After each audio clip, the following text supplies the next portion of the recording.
करीबन 150 फीट रस्सी जो है उन्होंने अपने घर से एकत्रित करके बांध लिया, लेकिन जब कृष्ण की कमर में डाल रही हैं तो 2 उंगली छोटा हो गया।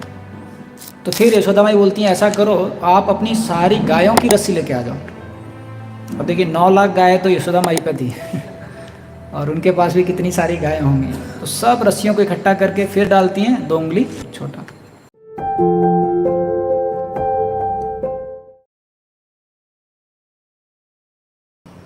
तो ये लीला हम लोगों ने सुना है कि जब भगवान को यशोदा माई जो है बांधने का प्रयास कर रही होती हैं तो पूरे घर की रस्सी जो इकट्ठा कर लेती हैं और रस्सी को जब कृष्ण की कमर की ओर बांधती हैं तो रस्सी जो है 2 उंगली छोटा हो जाता है। तो विश्वनाथ चक्रवर्ती ठाकुर बताते हैं करीबन 150 फीट रस्सी जो है उन्होंने अपने घर से एकत्रित करके बांध लिया, लेकिन जब कृष्ण की कमर में डाल रही हैं तो 2 उंगली छोटा हो गया। तो फिर यशोदा माई लेकिन अपना प्रयास छोड़ नहीं रही हैं और रस्सियों को लेकर आ रही हैं, एकत्रित कर रही हैं, बांध रही हैं, लेकिन फिर भी 2 उंगली छोटा। तो कई बार जब ये लीला हम सुनते हैं तो ऐसा लगता है कि ये जो रस्सी है ये शायद छोटी हो जाती होगी जब भगवान की कमर की ओर यशोदा माई बांधती होंगी। लेकिन आचार्यगण बताते हैं ना तो कृष्ण बड़े हो रहे थे ना रस्सी छोटी हो रही थी, लेकिन जब यशोदा माई रस्सी को बांध रही हैं तो 2 उंगली छोटी हो रही थी। तो बड़ा विस्मय है कि ऐसे कैसे हो रहा था, बहुत ही ज़्यादा चिंत्य है। तो जब ये लीला हो रही थी तो ये सारी जो जानकारी है आसपास के गोपी के पास में पहुंच जाती है, गोपाओं के पास में पहुंच जाती है, सब आने लग जाते हैं। और जब देखते हैं सब यशोदा माई कि बार बार जो है उनको विफलता मिल रही है तो सब हंसने लग जाते हैं, बोलते हैं मैया आप कान्हा को नहीं बांध सकती, ये कोई नॉर्मल व्यक्ति नहीं है, कोई विशेष व्यक्ति है। आप देखिए जहाँ पर भी कुछ विशेष होता है वृंदावन में उसके आसपास हमको कान्हा ही मिलता है। जब पूतना का वध हुआ कान्हा था, तिनावर्त का वध हुआ कान्हा था, सक्टासुर का वध हुआ कान्हा था। तो ये हमें तो लगता है ये कोई देवता है, तो कुछ गोपियाँ बोलती हैं हमें तो लगता है ये साक्षात नारायणी है जो आपके पुत्र के रूप में आ गया, तो आप जो हैं इनको बांधने का प्रयास जो है छोड़ दीजिए। तो आचार्यगण बताते हैं यशोदा माई बहुत सुंदर बात बोलती हैं गोपियों को। वो बोलती हैं that I want to see how long Krishna will not be tied by me. Yashoda माई बोलती है मैं देखना चाहती हूँ कि कब तक कृष्ण मुझसे नहीं बंधेंगे। तो आचार्यगण बताते हैं एक साधक का इस प्रकार से दृढ़ होना चाहिए, इस प्रकार से डिटर्मिनेशन होना चाहिए। तो यहाँ पर देखिए यशोदा माई को बार बार विफलता मिल रही है और बाकी लोग भी डिस्करेज कर रहे हैं कि आपको सफलता नहीं मिलेगी, लेकिन यशोदा माई का दृढ़ निश्चय कितना स्ट्रांग है।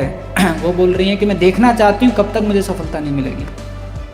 तो जब यशोदा माई ऐसे प्रयास कर रही होती हैं और ये सारे जो गोपियाँ हैं गोपा हैं ये हंस रहे होते हैं, तो यशोदा माई बोलती हैं अरे आप लोग ताने मार रहे हो, हंस रहे हो, इसकी जगह आप लोग भी अपने अपने घर में जाओ और रस्सियाँ लेके आओ, मेरी मदद करो।